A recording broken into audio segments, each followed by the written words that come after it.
Bərdədə pendir sexinin qazanxanasında qaz sızması nəticəsində partlayış baş verib. Hadisə rayon ərazisində olub. Belə ki, nəzarətçi 65 yaşlı Teyyub Yusubov hadisə yerində dünyasını dəyişib. Faktla bağlı araşdırma aparılır.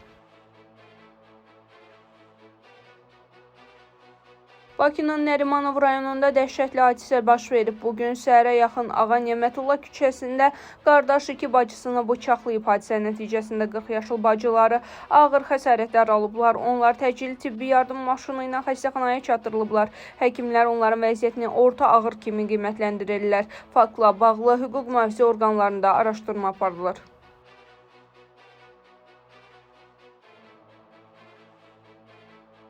Bərdə rayon sakini 1995-ci il təvəllüdlü İsmailova Nərgiz Rəhman qızı idarə etdiyi Toyota Prius markalı avtomobili aşırıb. Hadisə Bakı-Ələt-Qazax Gürcüstanla dövlət sərhədi avtomobil yolunun Şəmkir rayonunun Düyərli kənd ərazisindən keçən hissəsində baş verib.